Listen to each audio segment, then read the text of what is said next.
যারা দালালি করে, যারা দালাল, তাদেরকে ওনারাও চিনেন, আপনারাও তাদেরকে চিনেন। এখানে যাদেরকে নিয়ে আসছেন সবাই উচ্চশিক্ষিত মানুষজন। আজকে ঢাকা মেডিকেলে ভিজিটিং ডে, সপ্তাহে 2 দিন ভিজিট, তার ভিতরে সোমবার একদিন।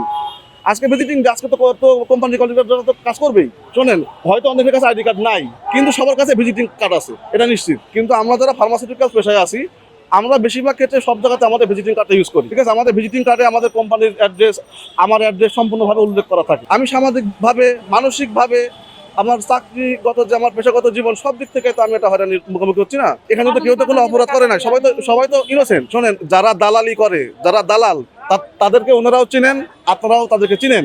এখানে যাদেরকে নিয়ে আসছেন সবাই উচ্চশিক্ষিত মানুষজন। এখানে কেউ দালাল নয়। ঠিক আছে, যারা দালালি করে তাদেরকে কিন্তু এনারা ধরতে পারে নাই, তারা আগে থেকে হয়েছে। এটা সবাই ভদ্রলোক, এরা ভাবছে হয়তো পুলিশ আমাদেরকে কিছু বলবে না। ঠিক আছে, কিন্তু আনফর্চুনেটলি পুলিশ এদেরকেই ধরে নিয়ে আসছে। যদি এরা অভদ্রলোক হইতো তাহলে পুলিশ এদেরকে ধরতে যেত না, পারতো না। আমাদের 15 থেকে 20 জন আছে কলিগ বিভিন্ন কোম্পানি। আমরা আমাদের কলিগদের জন্য অপেক্ষা করতেছি, কারণ আমরা পরিষ্কারভাবে দেখতে পারতেছি যে এখানে অন্যায় হয়েছে। তারা তো কোনো অন্যায় করে নাই, তারা তো কোনো অপরাধ হয় এমন কোনো কাজের সঙ্গে তারা জড়িত নয়।